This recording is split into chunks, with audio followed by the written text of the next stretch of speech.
2021. I'd like to call this Heritage Advisory Committee meeting to order.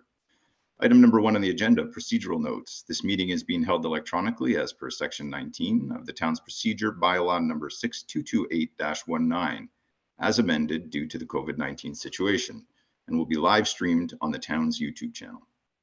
Agenda item number 2, approval of the agenda. May I please have a motion to approve the agenda as circulated by Legislative Services, including the additional item? I see Matt, and then followed by John. Any questions or comments on the agenda? Mr. Chair, Bob here. Two things. First, your camera is working. And second, I'm wondering if I could ask for a 6.6 to be added. It's more, I had 4 or 5 things popping into my head as I was reading this. And it's more, where do we stand with this, kind of a catch-all, perhaps some things that could be on future agendas, but I'm just not sure how else to bring some things forward if I can't get some sort of catch-all item onto the agenda. So whether it's called other business or new business, they're just short and they're mostly just questions for future considerations. Ashita, would the proper process be to add that to item 6.6 as an agenda item, additional agenda item?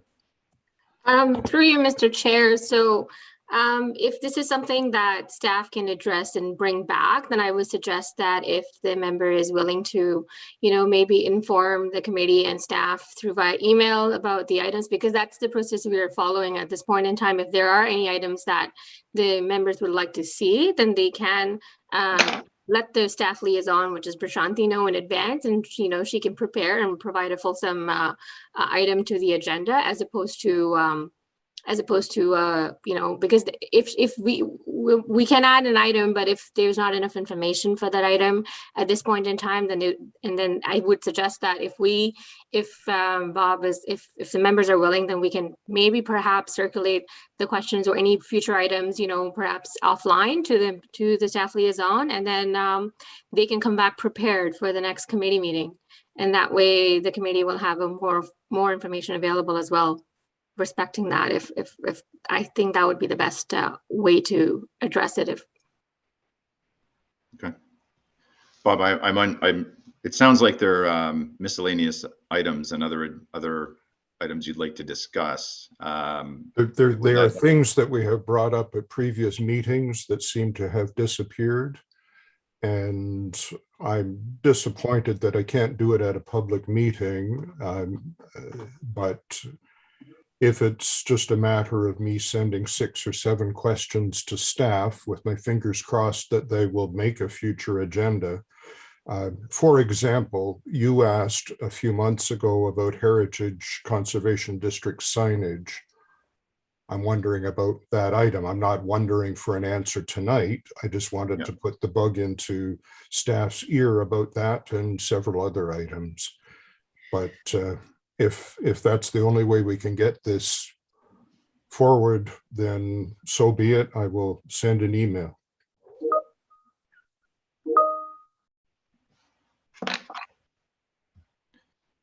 Okay, does any other advisory members have any questions or comments on that item related to what Bob has brought up or in support of? Or Yes, to you, Mr. Chair, it's Sandra. I just wanted to add that there is currently a motion that has been brought forward by council to ask staff to investigate in adding new business back on to committee and board agendas.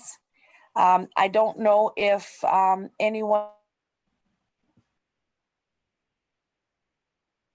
here or anyone on the sub when that's coming back to council, but if you don't, I will send a meeting. I'm sorry, I will send a note to staff and ask what the time frame is to get that back. So Bob, you're not the only one asking for this to come back. and there's probably going to be a way to bring back new business, having some caveats, because just to explain very quickly, what would happen in the past is board members or committee members would suggest direction to staff, and by the time it would come to council, and sometimes the vetting of it wouldn't identify the staff, required hours and so on, and may not necessarily be part of the strategic direction, that we're implementing things that may not have been in a whole the right direction even that our committee would want. So I think staff are just going to review a little bit about how we can get that back on the table, where we can bring our ideas forward or questions are asked, but it's not like a full-blown implementation. It's like, give me back the information, then a motion is drawn from that. So I hope I'm accurate in that, guys, but otherwise, if no one knows when that's coming back to council, I'll look for an update and let this committee know, Mr. Chair. Thank you. So Bob, maybe as next steps, if you can originate that email and the rest of the committee can add to it, and we'll put a time deadline on it for this committee to provide their feedback, and then we can submit that to staff with those initial questions that you have and concerns. That's fine. Thank you. Moving on to approval of the agenda.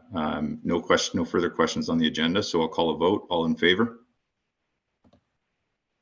Thank you. Any opposed? None, and that carries. Agenda item number 3, declarations of pecuniary interest and general nature thereof. Are there any declarations of pecuniary interest on any of the agenda items this evening? I am not seeing any hands or hearing any voices, so we'll move on to agenda item number 4, receipt of the minutes. May I please have a motion to receive the meeting minutes of September 13th, 2021? Receive. That's moved by Matt, seconded by Bob. Thank you. Any questions or comments on the minutes? John, go ahead. I may be a little out of date here, but I believe last time we discussed 6.1 on the minutes with our Hassan Faraji. I believe, Matthew, you volunteered to advise or get in touch with Hassan to provide a possible acceptable house design / layout. Am I out of touch on that, or did it happen, or did I imagine it? Because it doesn't seem to be captured in the minutes. Through you, Mr. Chair, I did actually provide him with a revised concept in terms of site plan and full drawings, and have not heard back from him since I did that. So what I did is I reimagined the site with what I consider to be more preferred parking on site, and sent him all of that for his review, as well as some contact information on one of our good heritage architects that works locally in Aurora, and never did hear back from him. So along what Bob was talking about earlier, I kind of wonder where these things are in the process. Does he need to come back to us in order to move forward, or can he just take the plans that he had and just ram it through a committee of adjustment? That, I guess, a question for staff to find out, like, is he done with us? Can he do whatever he wants, kind of thing?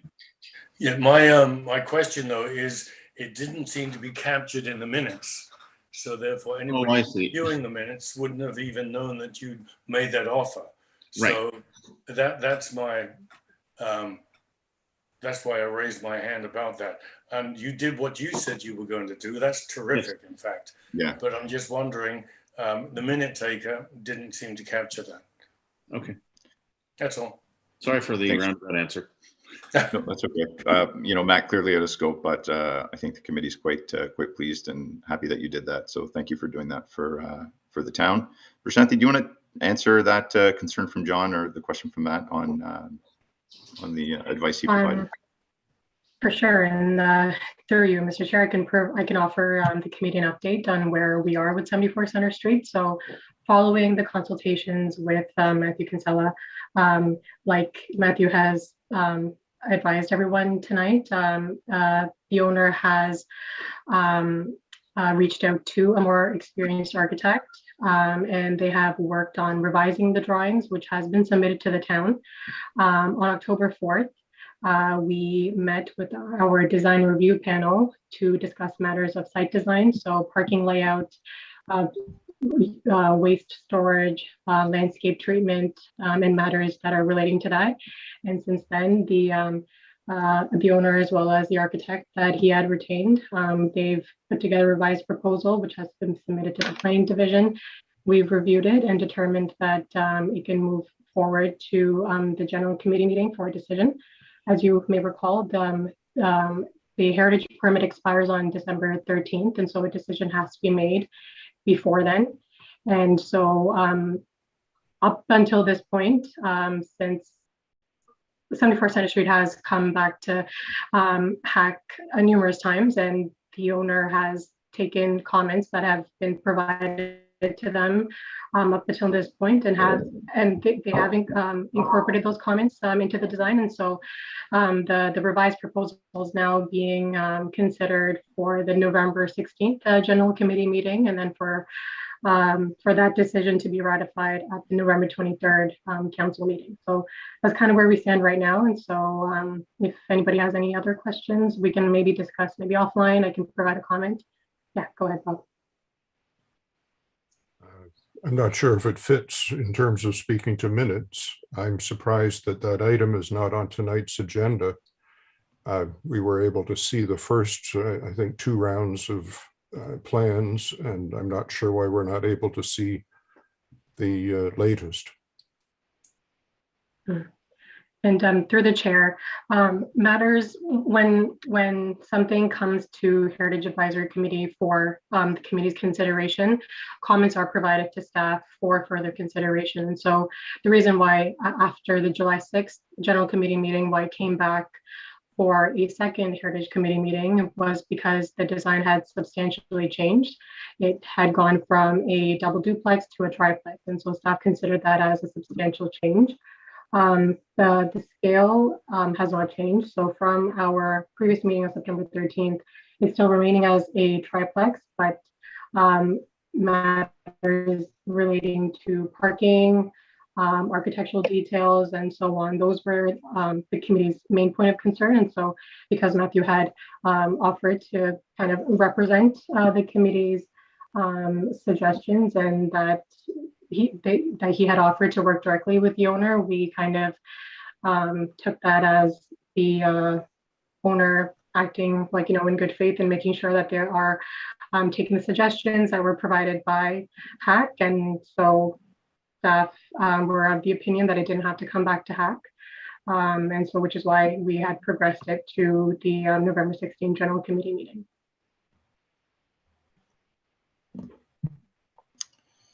Thank you. So Prashanthi Nishida, I think, and Councillor Humphreys, you brought this up. I mean, this is the perfect example of something that we should be discussing during other business, or having the opportunity to discuss, not during approval of the agenda. But clearly, I think a number of us might have some concerns with the process and how this has moved forward. And I think also the lack of transparency. I haven't seen anything related to this project in a while since it was last at HAC. But I do absolutely think that this definitely warrants further discussion, but clearly not during the approval of the agenda. So I will just leave it at that.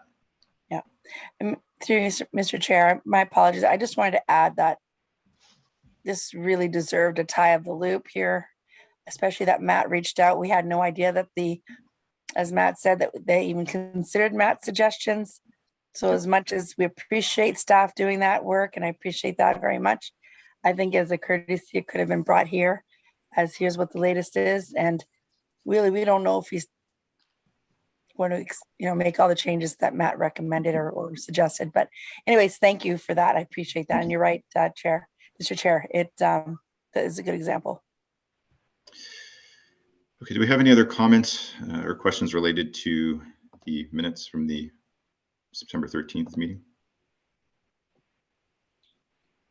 Okay, I'm not seeing none, so I'll call a vote.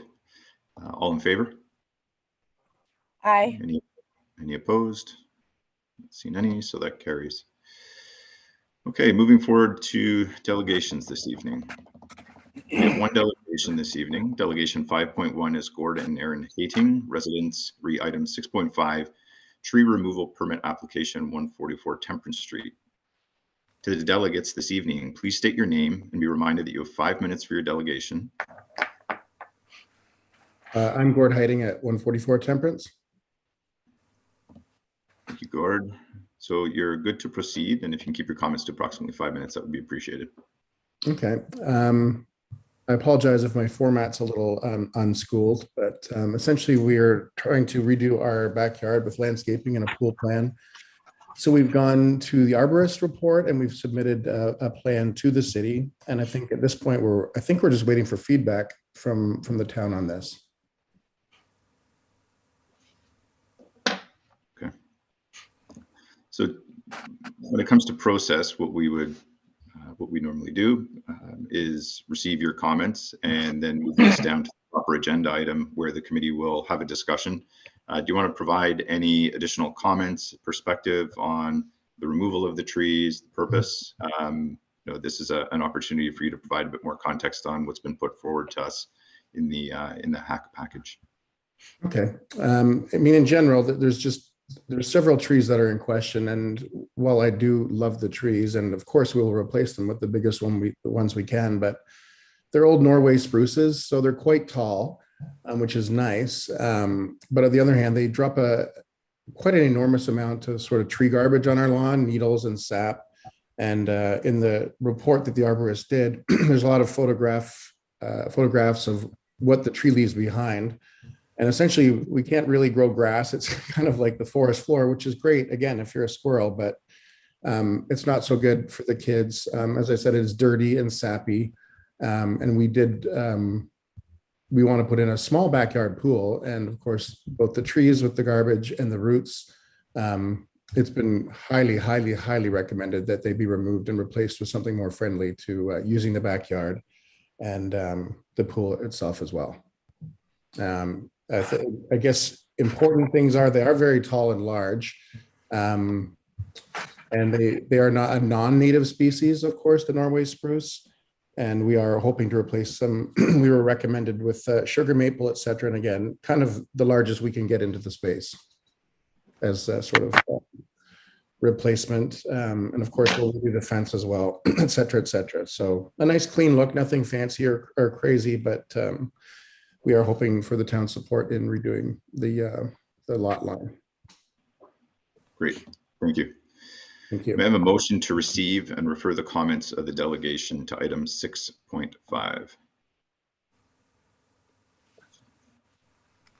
That's Bob, followed by Matt. Thank you, Matt. Do we have any questions or comments for the delegate this evening? And please be reminded that we'll have a further discussion when we move to the agenda, item 6.5.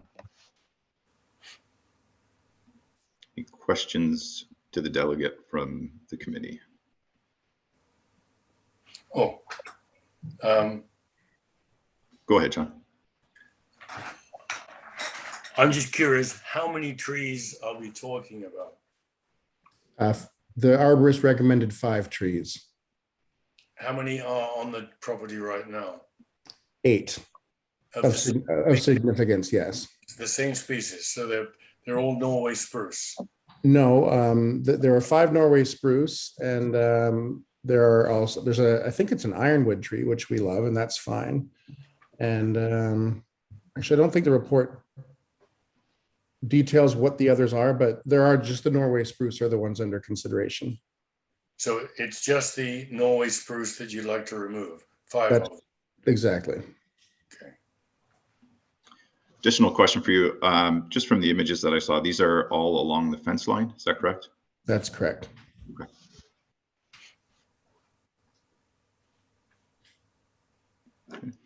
Any additional questions or comments for the delegate this evening? I through Mr. Chair, I have a couple. Just thank you so much for joining us this evening, Gord. And just a quick question then, is it that the trees are just the type of trees that are very messy that would cause a problem with their landscaping in the pool? Are they in the way, or is it just that they're just not that kind of a tree conducive to what you would like to do with the house in the backyard? No, it is actually that it is both. It is very, as it is, the yard is not largely usable because of the sort of the dirt and the sap and the needles, etc. But also with the root systems and the proximity to where we want to dig, it's just not conducive. The pool guys have said, no, they really do have to go. Okay. Okay, thank you. Thank you.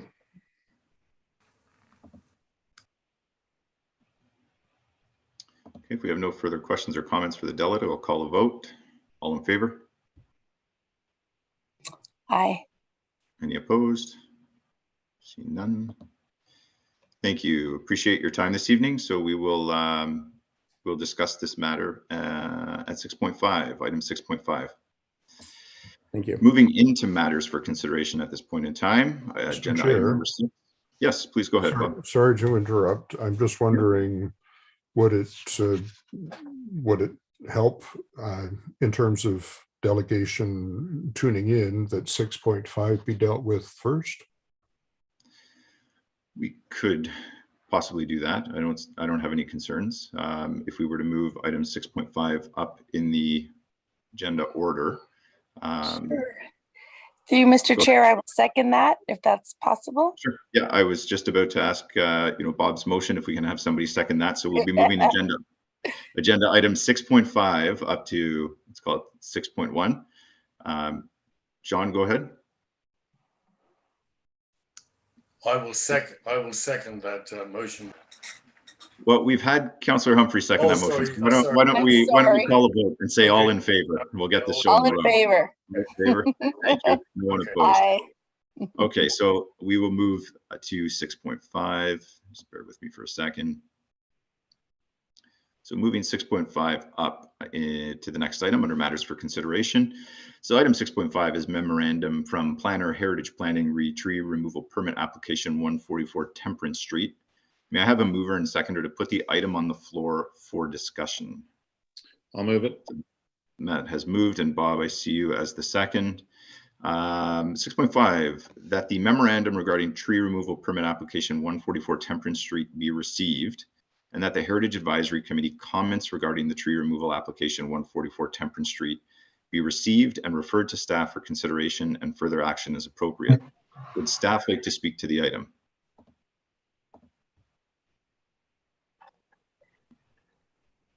Sarah, I see your camera on, but I'm not hearing you, and I'm assuming you want to speak to the item. Yes, through you, There we Mr. go. Chair. So essentially, this application came forward to Parks. As it was a listed property, it is now coming through you. The applicant is looking, as he indicated, to remove 5 mature Norway spruce. They're all in good health.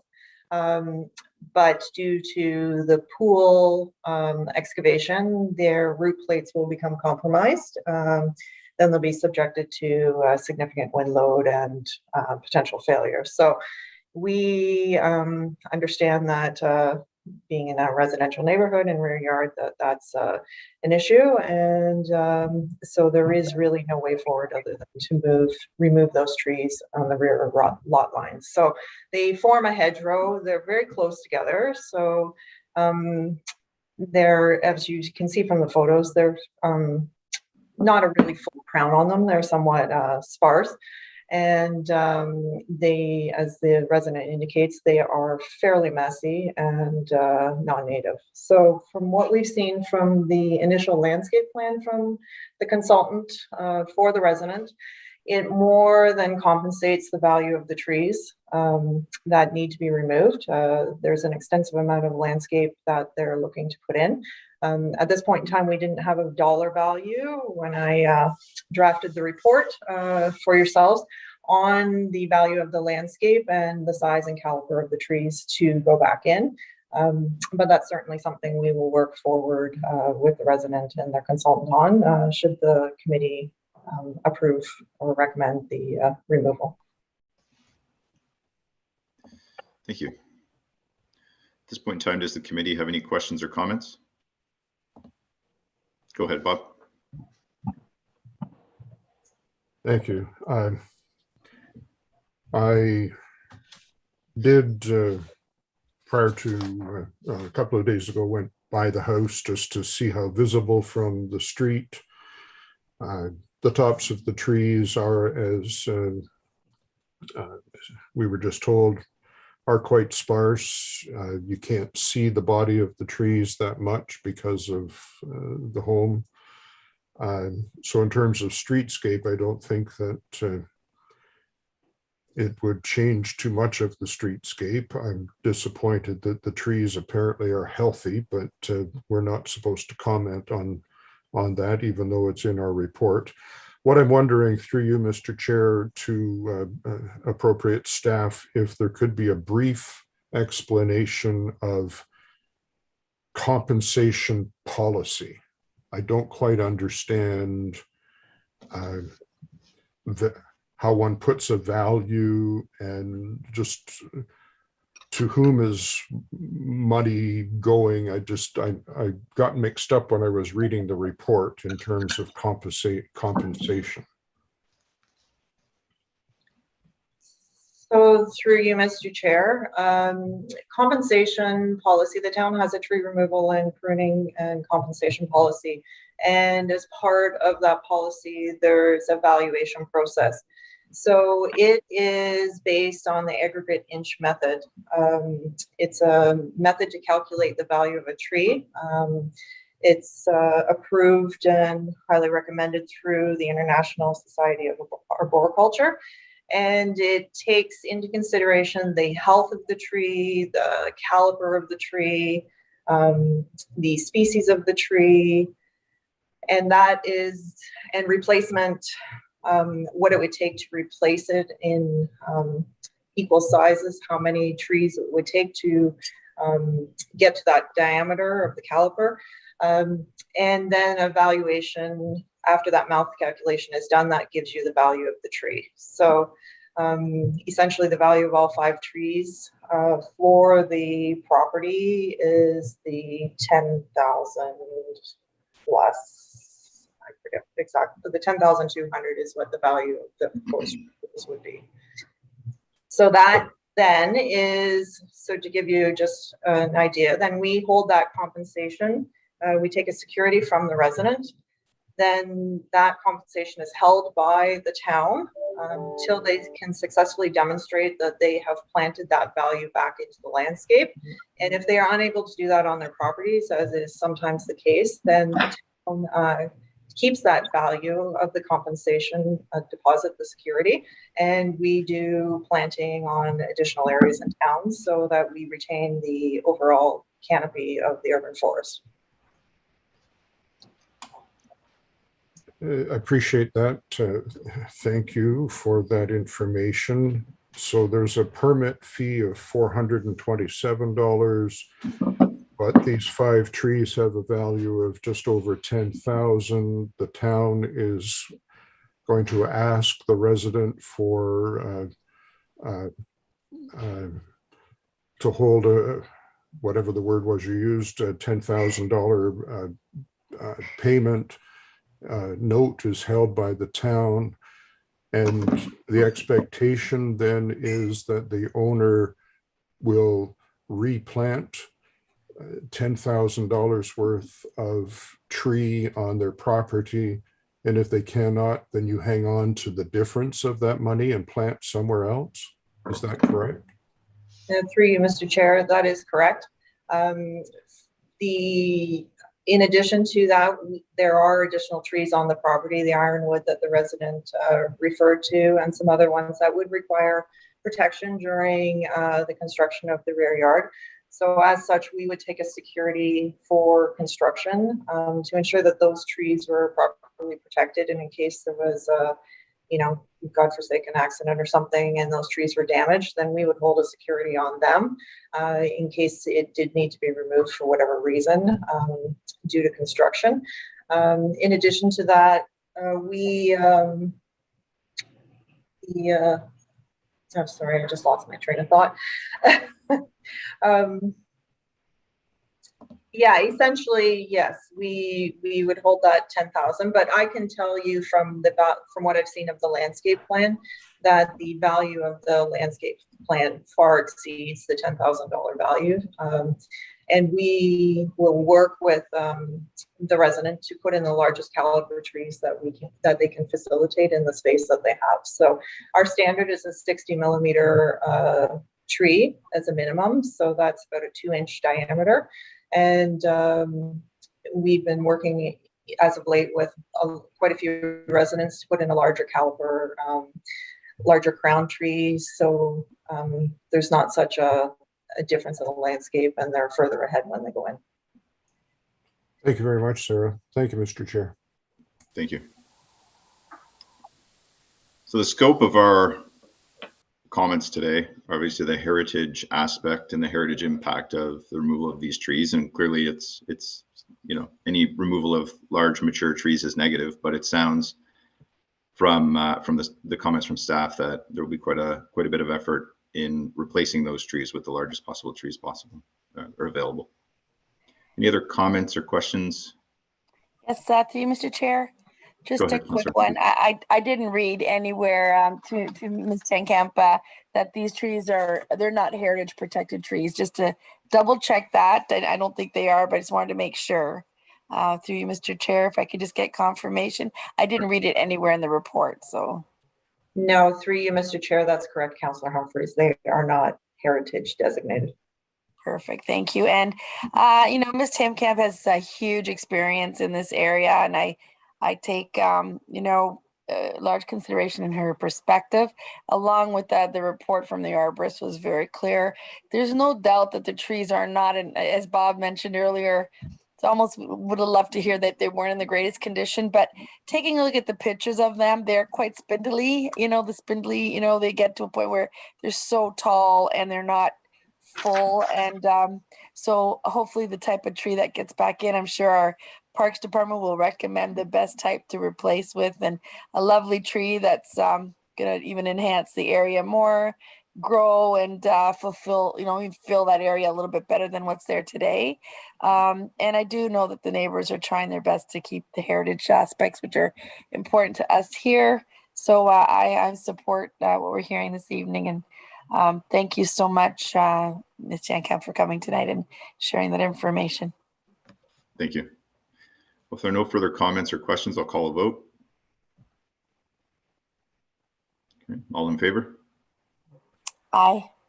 Any opposed? And then that carries. Thank you, staff, for attending this evening. Okay, so if we move back up to agenda item 6.1 under matters for consideration. Item 6.1, memorandum from manager, economic development and policy, Streetscape needs assessment, heritage consultation. May I have a mover and seconder to put the item on the floor? I'll see moved by Bob and seconded by John.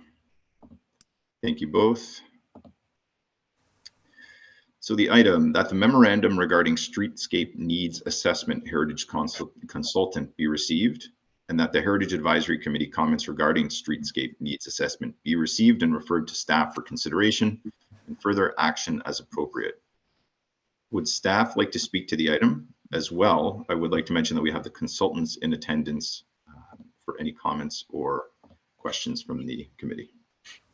Thank you, Mr. Chair. Good evening, everyone. My name is Lisa Hausch. I'm the Manager of Economic Development and Policy, and we are proud to bring this project forward on Streetscape. We are updating the original 2013 Streetscape Plan, and in particular, we wanted the input from the Heritage Committee as the subject area is along Yonge Street from Wellington down to Church. Along with me today, we have members from the Planning Partnership who are the originators of the Streetscape Plan and are working with us to update the plan. Additionally, we also have Janine Seek. She is our University of Toronto student helping us on this plan, as well as the community improvement plan update that will be coming forward at a later date. So I'm going to turn it over to Donna and her team to lead us through some of the questions and get your thoughts and feedback. Thank you.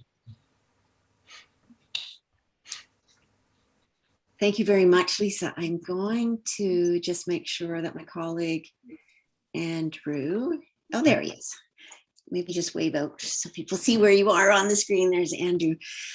Andrew is a landscape architect at the planning partnership that's coordinating many aspects of this exercise. So we're really happy to have the chance to speak with the committee tonight. We don't have any drawings or plans or ideas to share with you yet. We're in the very early stages of the exercise. And what we like to do in situations like this is to reach out to committees and stakeholder groups and individuals and understand what's really important from your perspective right from the get-go for us, so that we don't go off on a tangent that nobody's going to support. So I wanted the few minutes that we have before this committee to be used to just hear from your perspective what's really important with respect to streetscape on Yonge Street. In particular, we're looking at the area from Wellington on the north to the library on the south. So just a few blocks, very strategic location because it links in with the work that's being done at Library Square. So I'd love to hear from your perspective, what do we need to know before we start putting pen to paper on Yonge Street? So through you, Mr. Chair, it's Sandra. I won't kick it off. I just wanted to mention that I already spoke to Donna and the team, and I'm probably one of the most supportive counselors with this initiative. Yes, Back in 2013, I said, do it. And it's difficult because it's not cheap. But I tried to convince my peers and they wouldn't go for it. Mr. Mayor is smiling. I'm still in favor of it. I am anything we can do to enhance our downtown core, and we're doing it by a town square. And the BIA has done a great job, and just a little bit of fun in Machel's Alley there. Mrs. House has done a great job of helping BIA, trying to improve our downtown. And from our perspective, from a heritage aspect, I noticed in the report it talked a little about signage. Very important to me to make heritage looking signage, places to sit and enjoy, more facades and certain things of that nature that make it so welcoming you can't resist. And I always talk about twinkly lights. I know it sounds silly, but people love. There's something attractive about a place that's calling you to say that looks really great. What's going on over there? Anyway, I'll be quiet now, but I did have a great discussion with Donna, and I just wanted to share what the concept of this is, and is truly to enhance our downtown core, enhancing our economic development, and from a heritage perspective, what would you love to see? Okay. Yeah. Thank you, Councillor Humphreys. So I'll open it up to questions or comments from the members of the HAC. I'm not seeing any. I mean, Councillor Humphreys, I would echo what you said. I think it's important to reflect the heritage aspects of the buildings in the area, and to differentiate the that stretch of Yonge Street from other areas within Aurora, and truly create a unique destination that, as I mentioned, does reflect the the surrounding buildings and the surrounding community within that area. And it was very detailed what was provided to us, and I did have a chance to look at it, and I think captured what I would like to see, and accessibility and walkability, and improved lighting absolutely are things that need to be done. Okay. Terrific. I have a question through you, Mr. Chair, if I could ask. Go ahead. One of the areas that we've heard from other committees, in particular accessibility, when it comes to some of the heritage buildings along that stretch, is access. So from this group, some of your thoughts, and you don't have to answer tonight, we have other ways that you can let us know through the chair, through the committee, but just to think about how we can make that more accessible in those heritage buildings. One suggestion was to look at the rear entrances and how can we make those more accessible in the heritage building. So that'll be very important for this group as some of those changes may come forward. Thank you. Go ahead, Bob. Thanks, Mr. Chair. I like the lighting that's there. I like the planting that is there. I agree with the comments that Sandra and Jeff have made about signage. Over the years, there are a number of folks have expressed concern about parking. There's, and what you're saying in terms of rear entrance, there's parking, a couple of parking lots, municipal parking lots off Temperance behind storefronts on the east, on the west side. There's a parking lot on the east side behind the storefronts. Perhaps there is a need for parking, for signage to point out that there is parking. That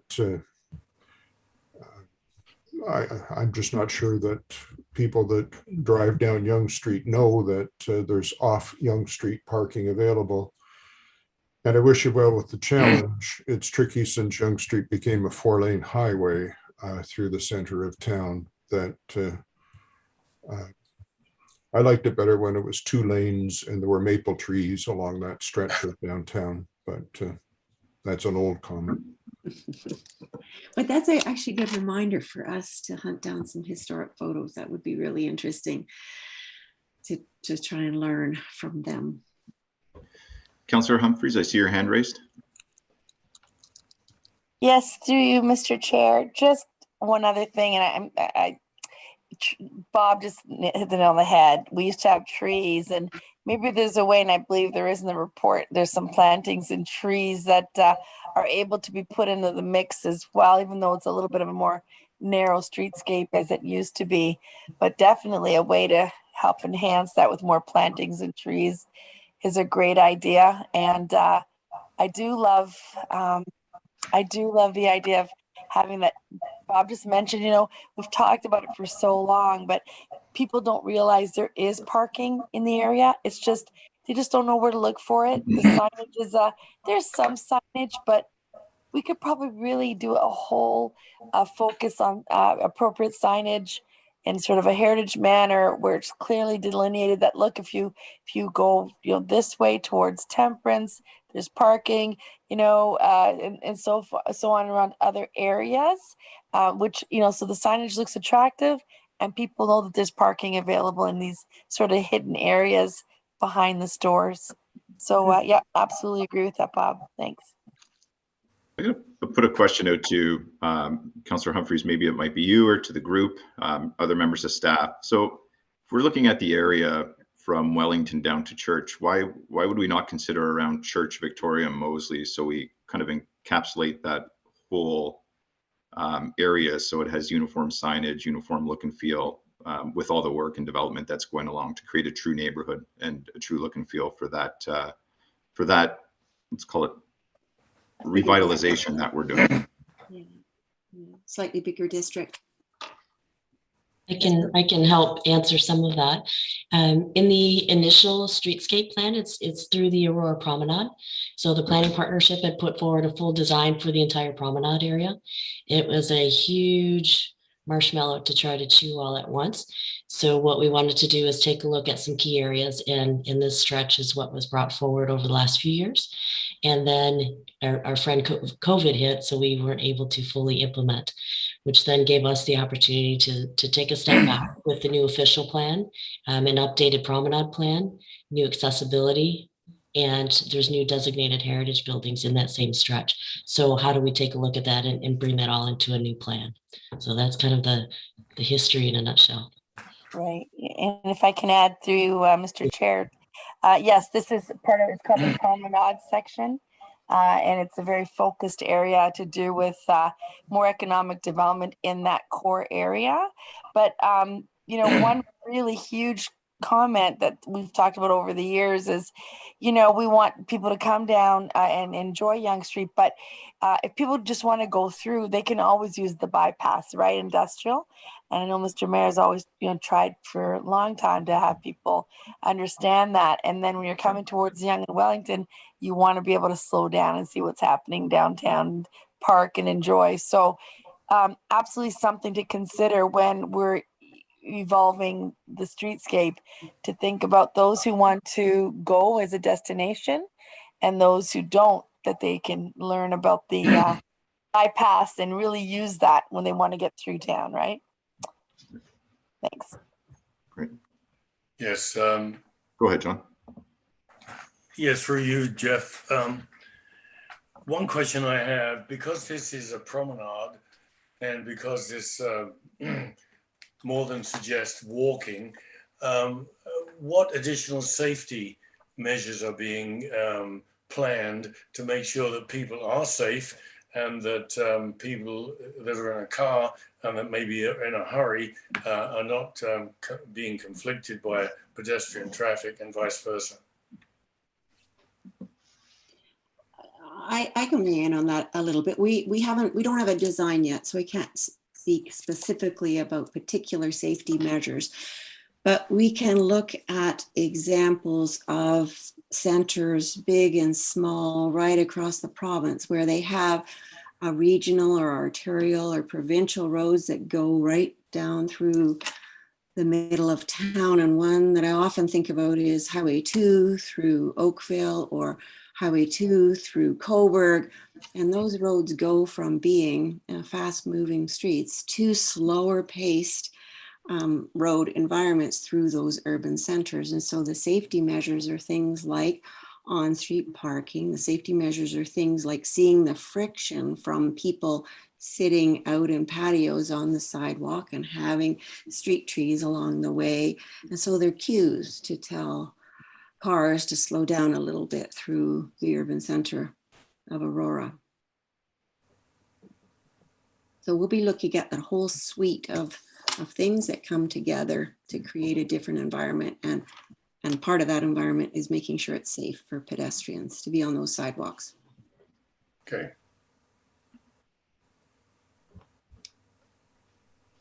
Any other questions or comments for the group this evening? Okay, I've not seen any, so I'll call a vote on this matter. So all in favor? Aye. Aye. Any opposed? None opposed. Very good. Thank you. Thank you for your time this evening. We appreciate the update and the work that you're doing to make a difference in the community. It's going to be great work when it's done. Thanks so much. Thanks so much. Bye.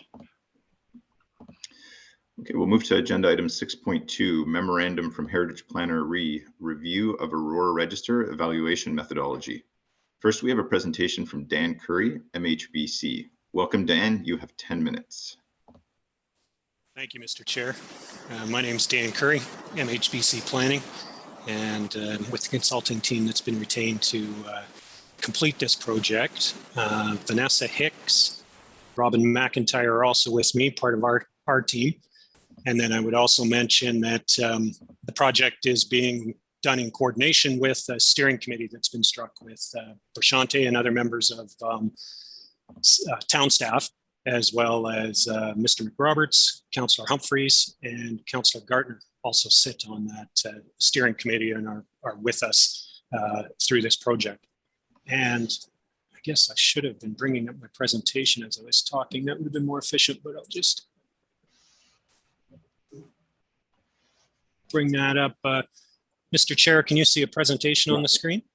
Yep, looks good. Thank you. So I've got a short presentation and really its purpose is 2 points. Give a bit of an update on the project status, and then really the meat of the presentation is to present the methodology that we've been using for the evaluation of all the various properties that are on the register. Because that's really the purpose of our project, is to update the municipal heritage register and provide recommendations to the committee and through the committee, ultimately to council. Now, my presentation, I will, in terms of number one, Brashante's staff report really gives a good overview of sort of the purpose of the project. And just given the amount of time that we have tonight, I'm not going to go very deeply into the background on the project, although clearly if there's questions, be happy to assist, or any of the other members of the team. but really focus on 2, 3, and 4, which are the bulk of the material I want to present in terms of the overall evaluation methodology, and then conclude with next steps. So in a nutshell, the project is to undertake a comprehensive review of the register. So it's a multi-step process. We're really in the second part of this. We've done the background research, all the site visits, but we're right in the midst of evaluating all of the properties on the register. That will come forward first through the steering committee and then ultimately to HAC as well. And so the method that the town has right now, there's a method for evaluating properties, and it's used primarily to bring properties onto the register. And it's you folks are familiar with it, but it's a numerical classification system whereby you get a property will have more points based on meeting certain criteria. So for example, one example is the age of the property, and the older the property, the more points it gets. The methodology the method that we're proposing is different. It's based on essentially the Ontario Heritage Act, and proposing it for 2 reasons. One is many municipalities are moving away from a numerical based scoring and moving towards or using the Regulation 906 out of the Ontario Heritage Act, and we'll come to some of that in a second. But then part of it is also that there's an understanding that, at least in terms of age, but some of the other criteria is that property can have heritage value even though it might be relatively recent. So mid-century buildings, for example, can have heritage value, or even more recent buildings. So the weighting in this case of not having any value attributed to it, if it's a mid-20th century building, for example, isn't necessarily consistent with Regulation 906 or contemporary methods for evaluating heritage significance. So the policy framework that's in place, provincial policy is always undergoing change, of course, and identified a couple of the most recent and relevant components. So the PBS, the Provincial Policy Statement, most recently was updated in 2020. And this is the definition of significant. The highlighting is mine, the bolding is mine. But there was a change in the 2020 Provincial Policy Statement that changed the definition of significance that had been in the previous versions of the policy statement. And it's this last sentence: that criteria for determining cultural heritage value or interest are established by the province under the authority of the Ontario Heritage Act. The brackets are mine, i.e. Ontario Regulation 906. So the provincial policy statement, it stated this, but then also said, or municipal initiatives that essentially achieve the same, I'm paraphrasing, but achieve the same outcome. So a municipality could use provincial criteria or could have its own criteria as long as it got to the same place. That's been changed. Now the provincial policy statement is clearly directing municipalities to use the Ontario Heritage Act and specifically Reg 906. The toolkit put out by the ministry, the Ontario Heritage Toolkit, references 906. It certainly predates the provincial policy statement of 2020. But the point here is that while there are a number of criteria in Regulation 906, there's a weighting too. The stronger it complies or meets those criteria, the stronger the argument for long-term protection. And then lastly, the point I'll make, as you know, the Ontario Heritage Act was recently amended. Those changes came into effect on July 1st of this year. And the important part as it relates to this project is that Ontario Regulation 906 remains unchanged, and there wasn't any direction that coming out of the amendments to the Heritage Act, which really changed the direction of the province as identified in the PPS.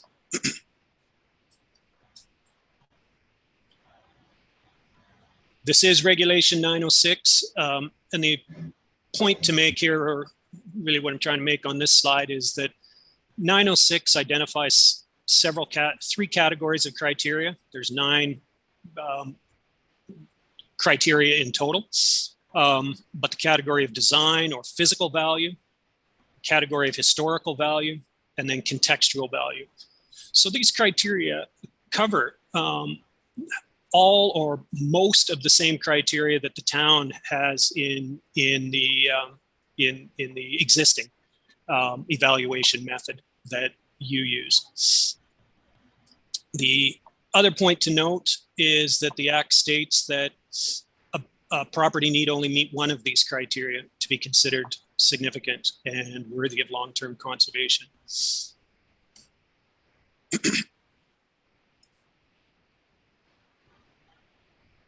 Point about condition and integrity, and these are two different things, and that will be familiar to Heritage Advisory Committee members, but condition really means the state of the attributes or the components of the property. So, for example, a building can have poor condition, but good integrity. Integrity meaning its original features have been retained. Those attributes are there, they just may be not well maintained, unpainted, etc. So the example on the left, this building is in poor condition. Clearly it needs some maintenance, but its attributes are all there. Whereas the building on the right, it's been modified. It's in really good condition. There's no qualitative issues with its construction, but it doesn't retain any or very little of its original heritage attributes and integrity. So it's good condition, but poor integrity. Condition is not really a consideration for whether a building has heritage value, but integrity is.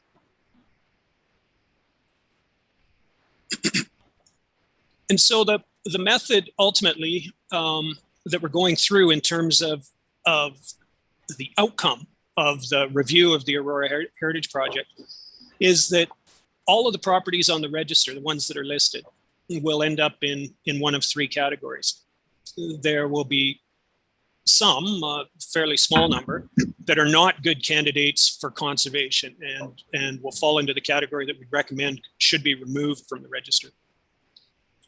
Then at the other end of the scale, number 2, those that have significant heritage value, but major significant heritage value, or they're at risk because they happen to be in an area where there is more likely to be development pressure, and there's a greater chance that these buildings may be lost. And then there'll be a chunk, or we expect in the middle, where they need to remain on the register because they have considerable value, but they're not at risk, or maybe the highest priority properties for moving into Part 4 designation. And then they could be moved forward over time as part of a longer term work plan for the town. And so what I thought I'd do is just take you through briefly, I only have a few minutes left in my allotted time, but of an example. We've done the evaluation of one to be removed from the register, an example of one that may remain in that middle category, and then one that has a high priority, and probably no surprise to anyone, this particular example of one that is a higher priority for moving ahead for Part 4 designation. And I'll go fairly quickly through this just in the interest of time, but we can certainly come back to anything if you have questions. 101 Wells Street. And the evaluation is that in terms of its design value, really none, or at best very minimal, and mainly through a loss of the original integrity.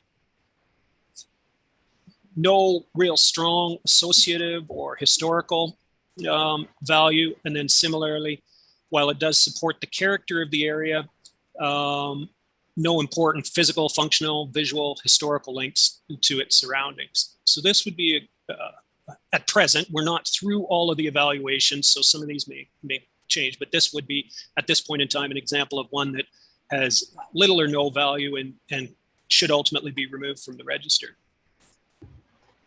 One in the middle, 59 Tyler, and it's a representative example of a Regency style building.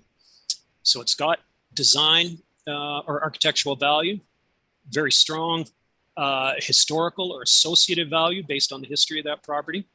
And it certainly does support the character of the area, but there's also a historical linkage to the brickyards. So there's a significant relationship as well that gives it contextual value. And then lastly, 57 Mosley. This building has considerable design value, but it's also in an area where the planning policies and the planning framework envision that there will be change, as opposed to other, the middle of a neighborhood that's a stable area where there's unlikely to be change. So there is some potential risk to the building in that location. It has historical and associative value for some of the obvious reasons, and then certainly it contributes to the context, but it's also seen as a landmark. So all in all, this building has very high cultural heritage value and would be one of the ones that really should be advanced sooner rather than later for Part 4 designation. I expect, Mr. Chair, the dong I just heard might have been my time limit. If so, I'm on my last slide. We don't do that at this meeting, but please proceed. maybe that I live with a house full of teenagers too, so maybe that was a noise. You've given me something to consider for the next Heritage Advisory Committee meeting, but no, not this one. Okay. Go ahead. Well, I'm still very close to the end anyway, so the timing was good. In terms of the next steps, really the purpose of this presentation was to describe the method that we're using. We've had this discussion through with the subcommittee, but the next step was to bring it to you and then ultimately to have council recognize and endorse the method, since it is different than what the town currently uses. And that would happen throughout this fall. Ultimately, in terms of the overall project, the intent is to continue to let's just make sure this is my last slide. I don't have, yeah, okay. In case I had a chart describing it, but is to complete the evaluations, working with the steering committee to develop final recommendations that also would ultimately come through HAC and then through to council. And we're working through that. We are a little bit behind schedule. Part of that is as a result of COVID and us having to delay getting out and doing the site visits. But the goal is to complete this project in the first half of 2022. So with that, I'll conclude. Certainly happy to answer any questions, as well as Vanessa are here. And of course, we've got members of staff and steering committee as well. So thank you for your time. Thank you. Stop sharing here. I'll turn it back to you, Mr. Chair. Does the committee have any questions or comments this evening? Particularly interested in those who are part of the subcommittee that are part of the working group.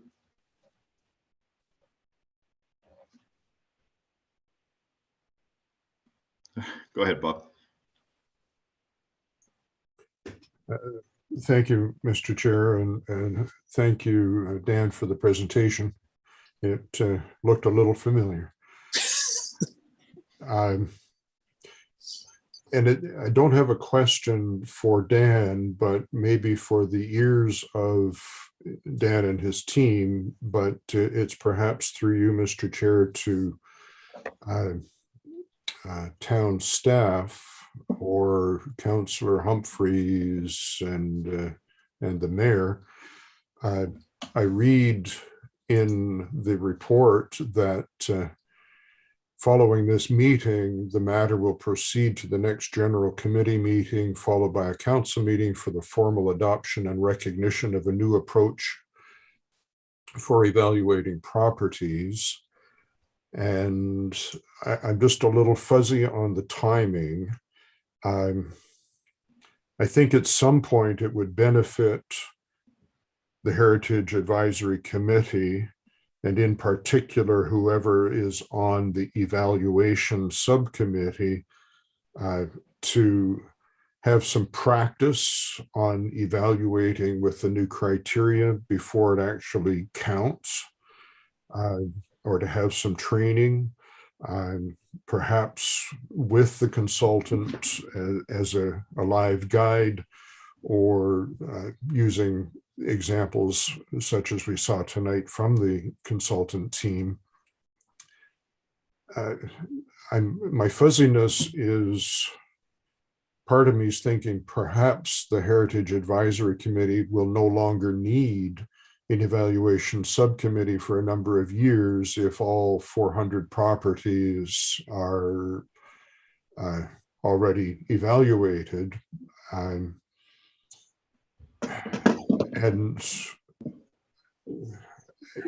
yet, if the town at the next council meeting is going to do away with the current evaluation system, does the town have access to all of the properties that the consultants have evaluated in case some property comes forward for, if there's a permit on some property to, hey, let's rip that property down. And so there's a deadline and the evaluation subcommittee has not been trained and the town does not have access to properties, the evaluation done by consultants, then I think the rush by council to pass this at the next GC and council meeting to do away with the current evaluation system just doesn't make sense. So I don't know who might be able to answer that. Ideally, the head of the planning department, but I don't know that he's with us. And I don't know if I've muddied the water. I'm just thinking maybe there's no team, maybe there's no need for an evaluation subcommittee. If there is a need, we need to be trained and prior to the next council meeting. I have a Ashanti. Through the chair, I do believe that Vanessa will be the best person to respond to this. I just kind of hopped on to turn the floor to Vanessa. Sorry, I just wanted to comment on that, if I may quickly, and Dan, you may want to add to that. But I'll break it down into 2 points. And I think the first and most important point is that although this system is undergoing some changes and we're moving towards more compliance with provincial policy, I just wanted to say that there will always be a need to recognize the importance of subcommittees and the knowledge and experience of those who are from the town of Aurora and are local and may always comment. And I would always recommend that the importance and the value of members such as yourself be recognized ongoing, even though there are these changes and updates that are being made. Secondly, I think that I will always support a place for training for any member of a Heritage Advisory Committee, whether or not they've been on a Heritage Advisory Committee in Toronto for 20 years or in a small community for a year or two or even less. I think that training is always welcome, and I myself am always engaged in training to hone my skills. So I think that recognizing both of those 2 points is really important going forward. As far as what the town's plans are for providing you with more direction and training in the use of Ontario Regulation 906 is a good idea. We don't have any specific plans for that going forward, but I think that that is something that we can discuss with town staff more going forward. If that's something that they wish to do, always happy to assist. Dan, did you have anything to add to those 2 points?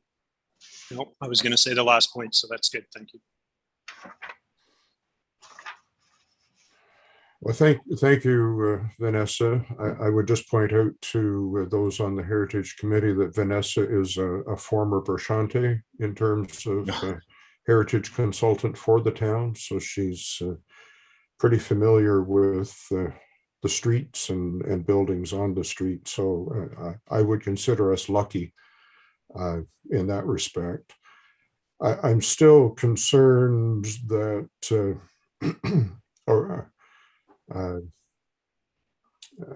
the old system might be tossed out before the new system is well in hand.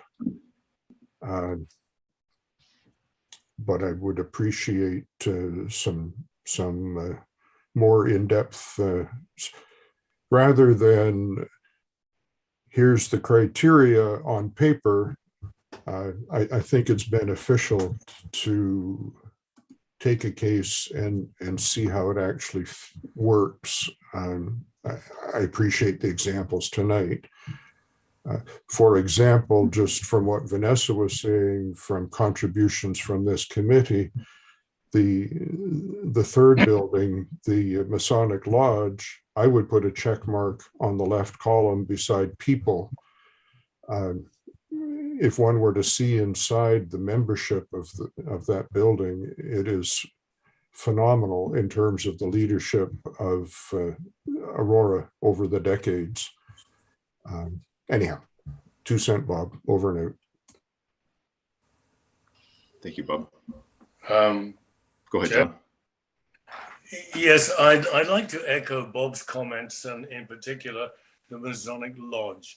When I saw that particular evaluation, and as Bob pointed out, there was a check mark against at risk. I wonder, is there a percentage of risk here, or is it predetermined that just because we've been warned that it could be torn down because it's got to make way for some development, whether that is a death knell for it? And I'll give you an example of something that Newmarket did recently, and it's in the Newmarket Daily Bulletin.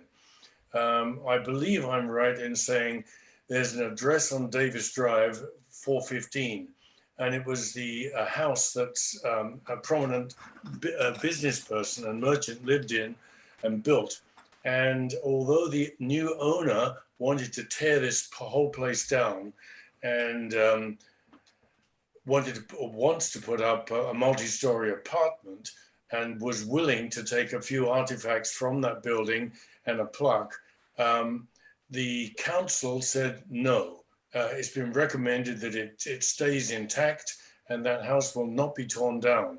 And I'm hoping that this is the same kind of evaluation that would be placed on something like the Masonic Lodge, where it obviously has a great importance in the history of Aurora. And as Bob said, not only the building, but the people that went through the building, it should have a very, very high score to remain intact.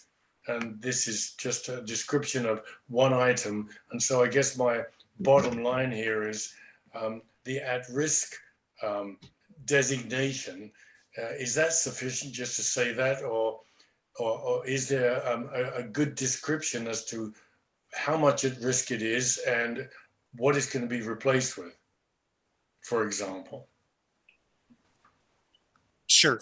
Through you, Mr. Chair, I can provide a response to main part of that. That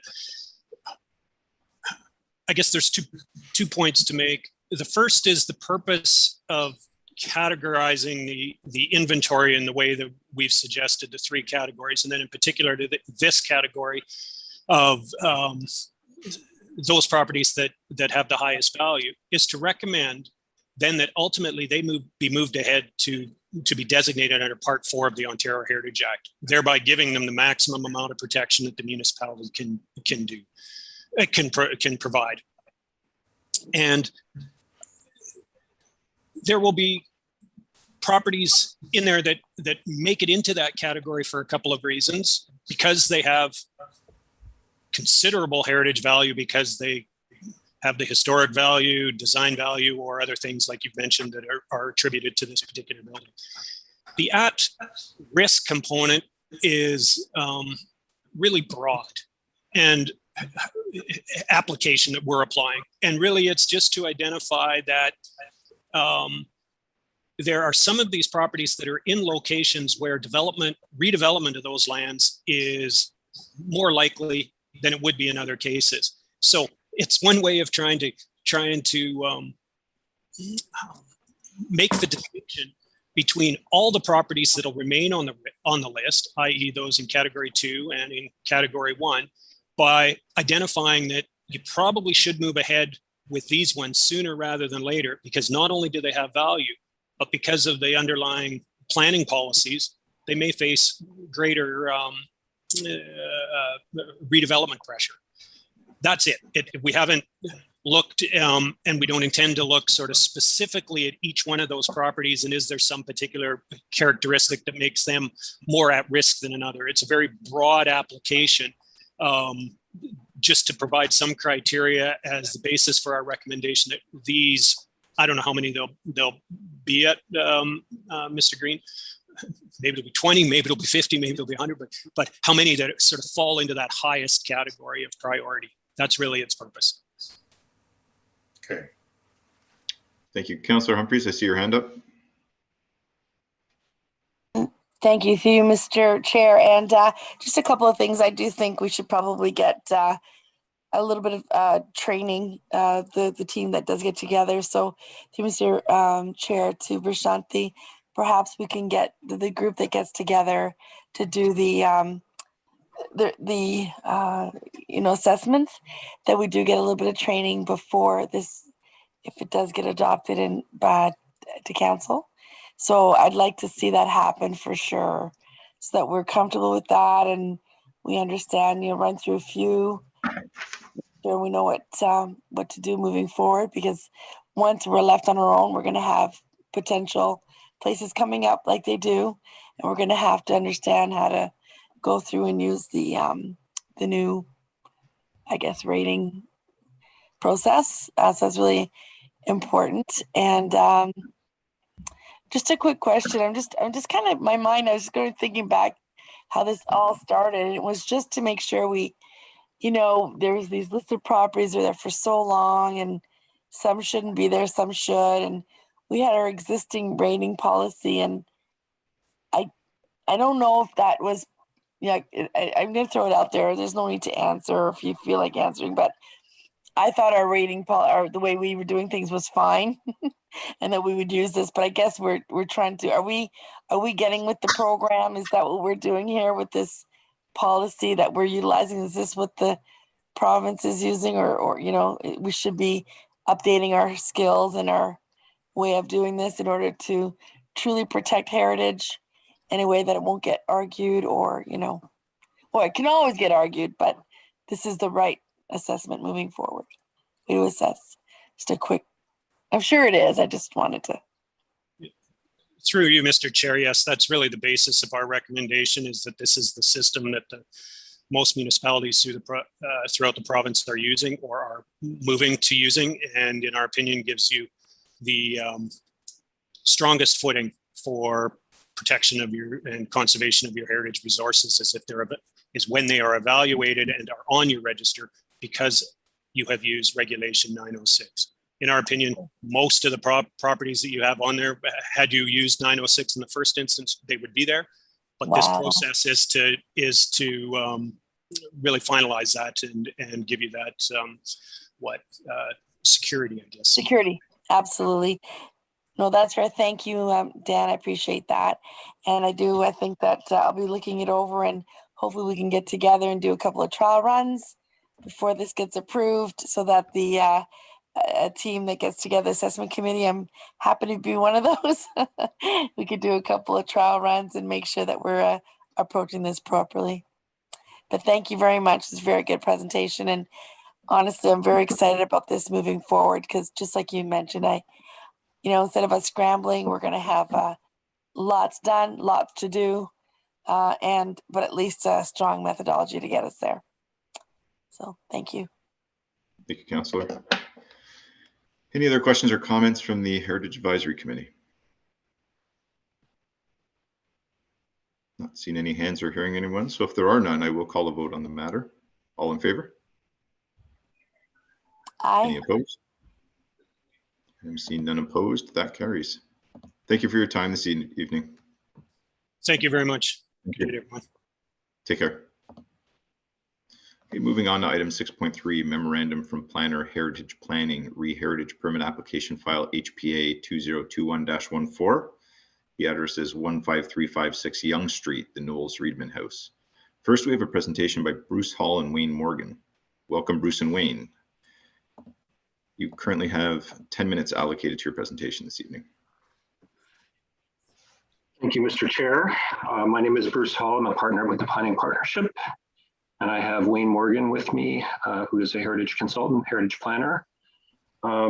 Today, we're speaking in response to the report before you, which is in regards to a very specific component, removal of a ladder addition to this Knowles Redmond house, which has no heritage value to it. I'm joined by Wayne Morgan. As I said, I will provide you with a bit of perspective and history on this property and the application. You will probably have this matter before you again when we're dealing with the construction, but we're just dealing with this demolition. I'm going to just change the order of the presentation that was sent to you, just 3 slides, so that Wayne can speak at the very end and speak to all those in a logical way. But it's a very short presentation, so thank you very much. I'm going to share my screen now. Can everybody see that? Yeah, looks good.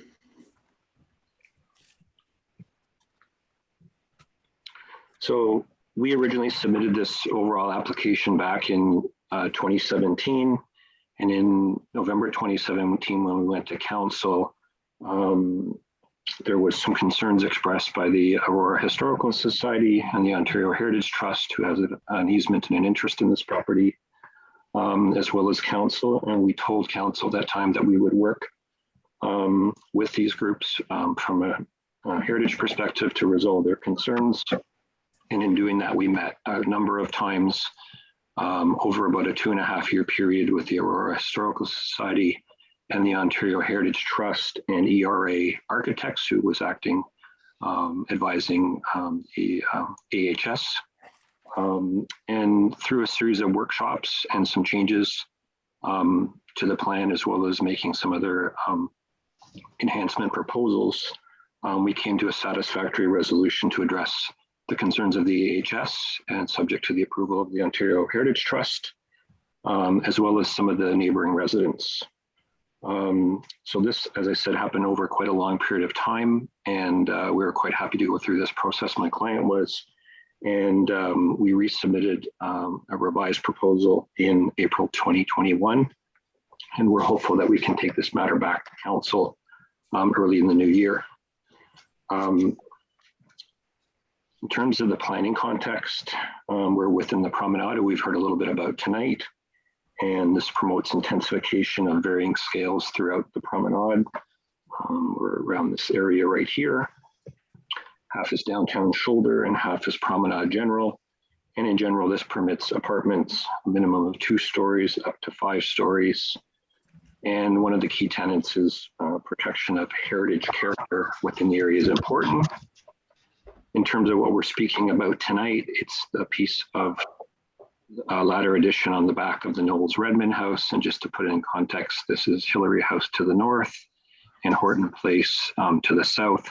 The development proposal we're talking about is a 4-story condominium apartment to the rear. And the application that was submitted, this is the north elevation, which you would see partially from Hillary House.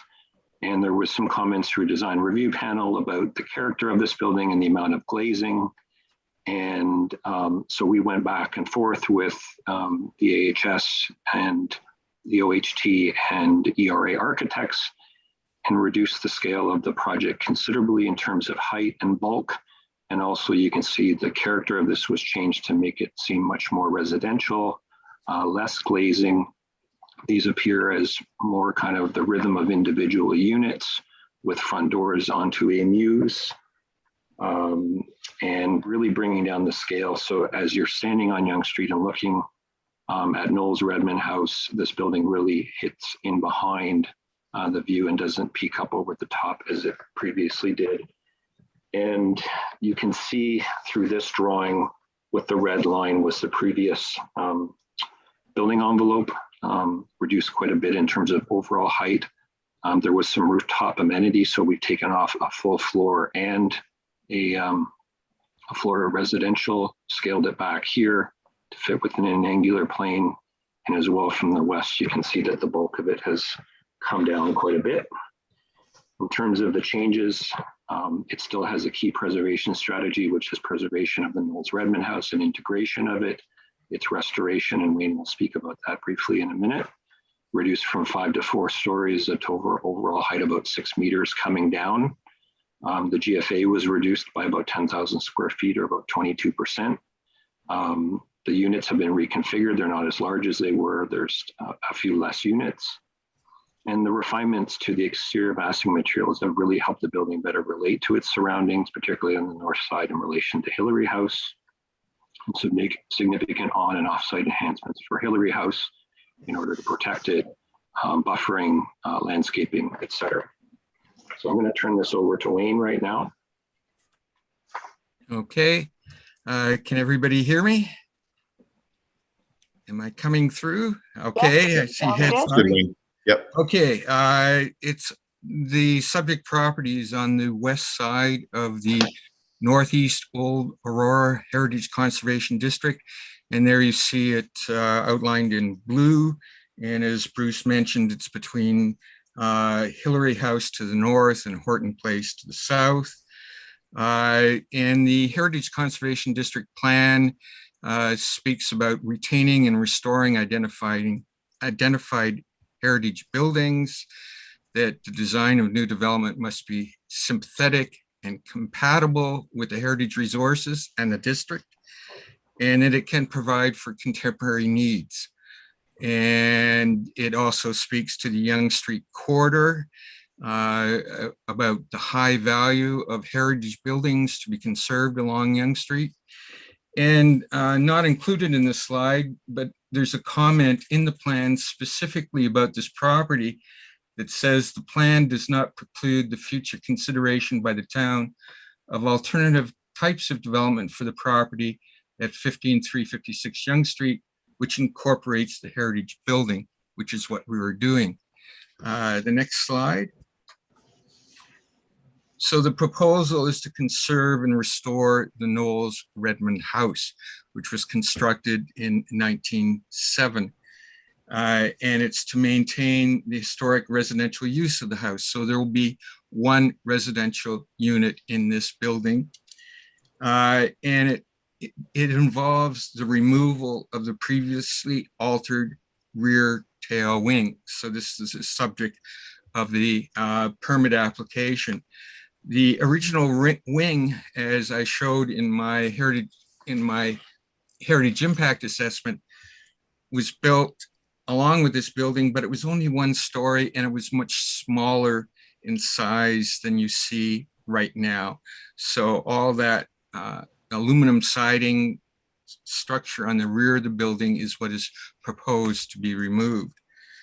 That section was built sometime between 1960 and 1970, based on insurance plans and aerial photographs. And so the Knowles Redmond house will be retained, and a 4-story residential building, which Bruce talked about, will be constructed in behind and will be separate from the Knowles Redmond house. So there will be a physical separation above grade between the house and the new development. Next slide. So how is the Knowles Redmond house being protected and conserved through this development? There'll be a protection plan prepared showing how the house will be protected during construction to ensure it isn't adversely affected. We will prepare and implement a conservation plan showing how the building will be conserved, how the features, the heritage attributes of this building will be saved and retained in the new development. There you see a picture of the house around 1920 from Yonge Street. Another thing we'll be doing is entering into a heritage easement agreement to provide permanent protection for the house. This is the highest form of protection that you can get for a heritage property, and it means that the town can control any development related to it, and there's no opportunity for appeal anywhere, unlike a designated property. The important heritage attribute of the front yard, and I went through this in my heritage impact assessment, but the front yard is an important heritage feature. So this will be retained as a green space, both the front and the south side yard. And lastly, the owner will provide a plaque interpreting the heritage development of the site. So that's our presentation. We're happy to answer any questions you might have. Thank you both.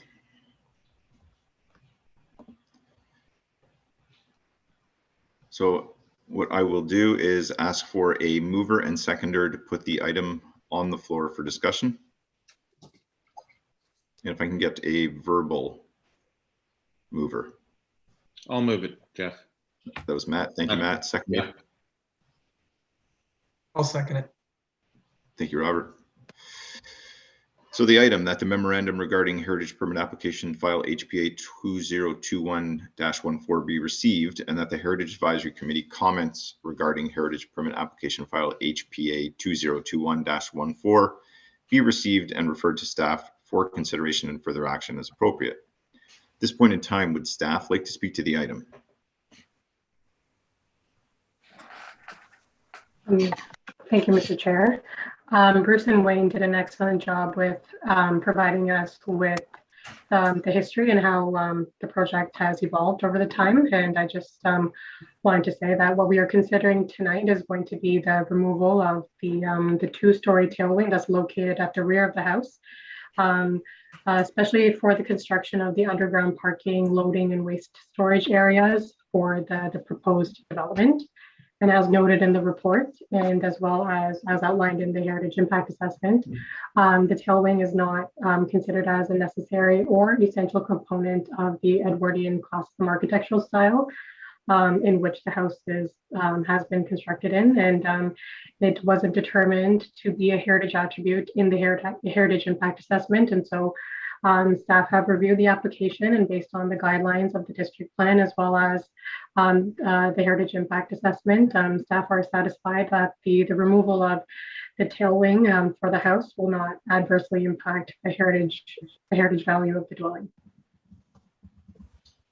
Thank you. Does the committee have any questions or comments on this item at this time?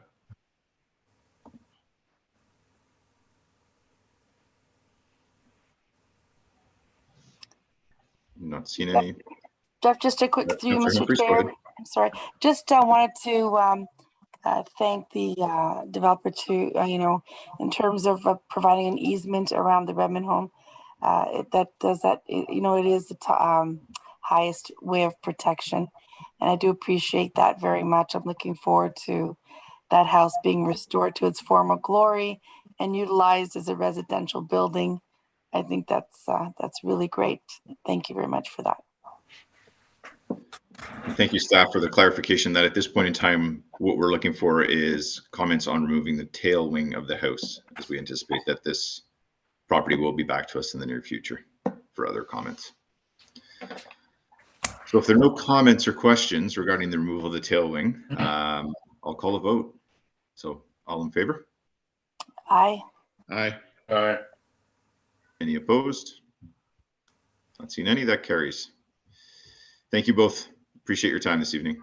Okay, thank you. Thank you, Mr. Chair. Okay, moving on to item 6.4, memorandum from planner Heritage Planning, amendment to Heritage Designation Bylaw 6182-19, De La Salle College and Pine Ridge Trail, Monks Walk, 5100 Bloomington Street West, or sorry, Bloomington Road West. May I have a mover and seconder to put the item on the floor for discussion? Let's see that moved by John, with second by Bob. Thank you very much.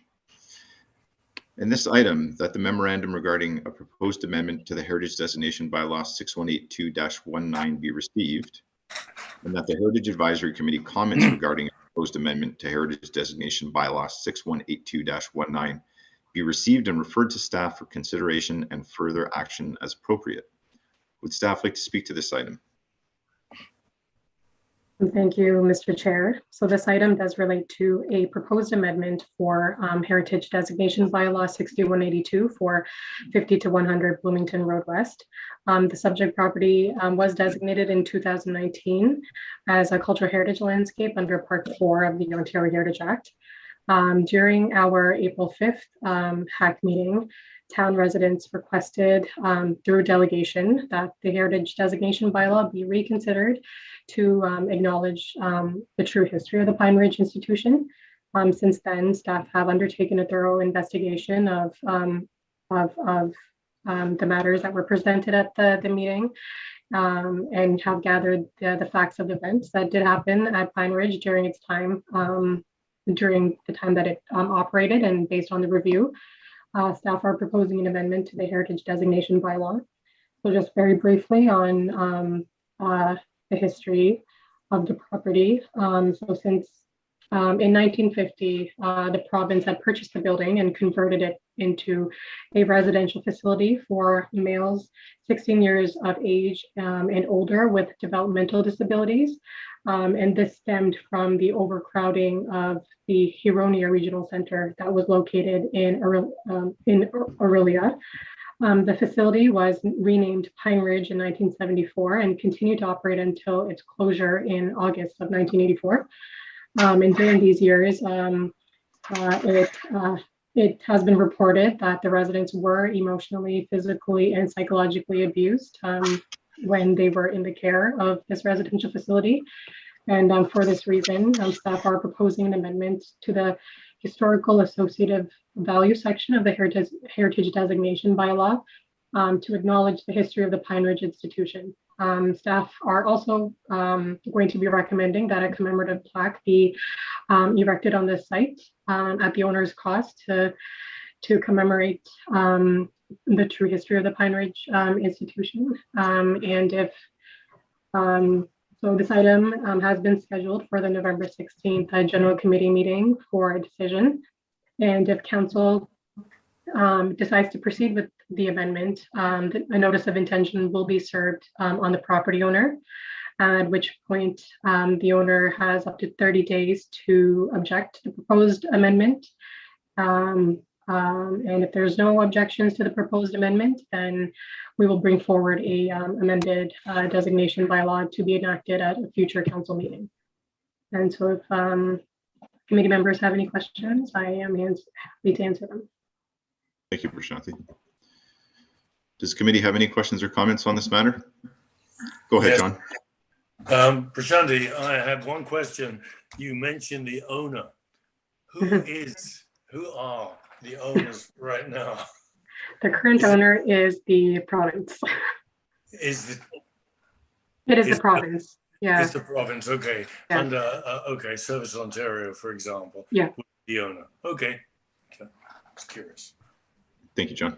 Bob, I believe you had your hand up. Yes, thanks, Jeff.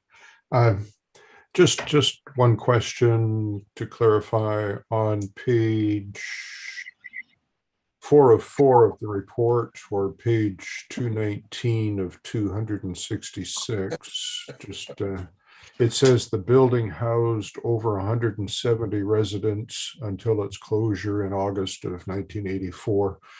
I just wondered, it's not a big deal, but just wondered, does that mean that there were 170 residents living there at the time of closure, or over the 34-year span from 1950 to 1984, there were a total of 170 residents? Through the chair. Or do we know? Through you. Yeah, through the chair. Thanks, Bob, for your question. I believe it is the latter. It was over the years of operation of the Pine Ridge facility. It did house over 170 residents, not to say that 170 residents had been there until its closure.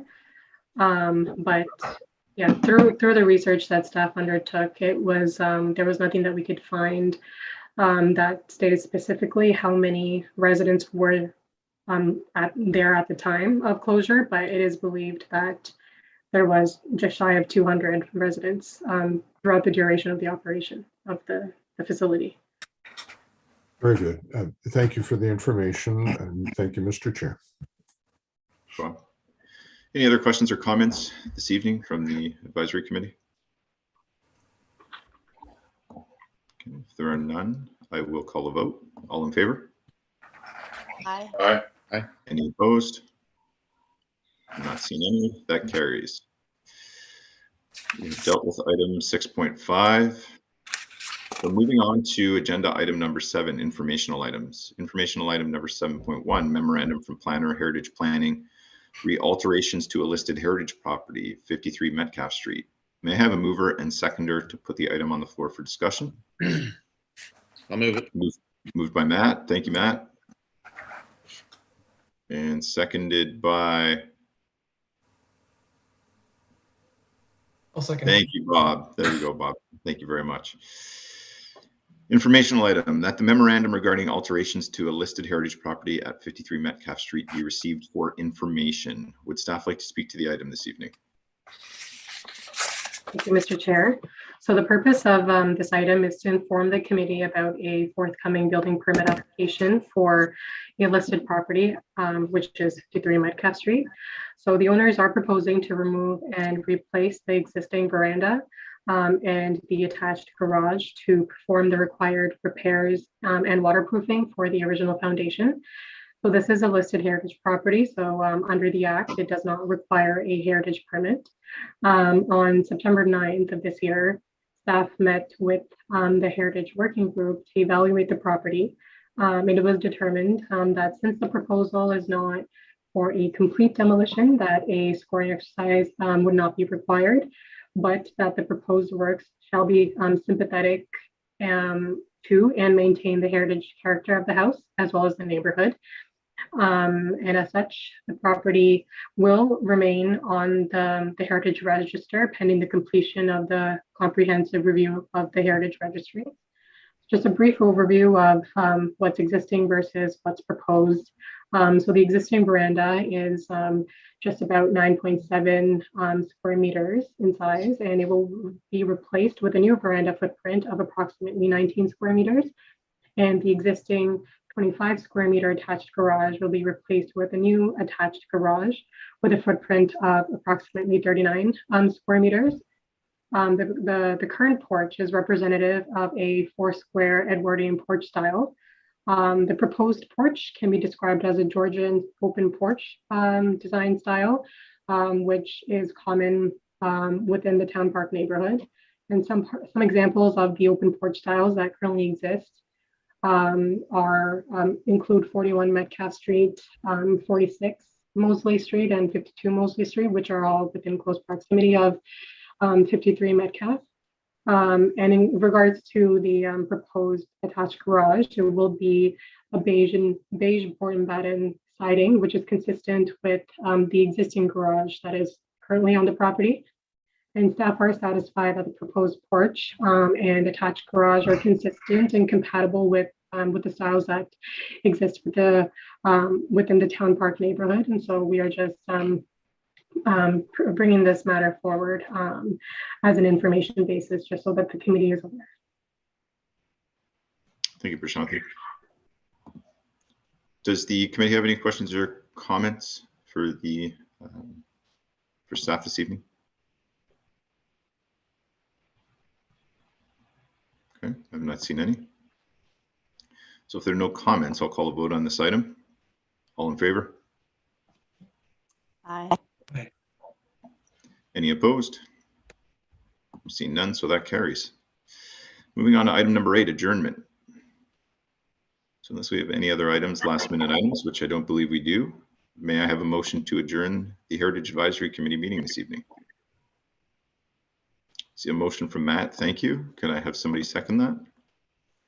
We'll give this one to Robert Lowndes. We'll give him the second to end the meeting. Oh, that's seconded by Robert. All in favor? Aye.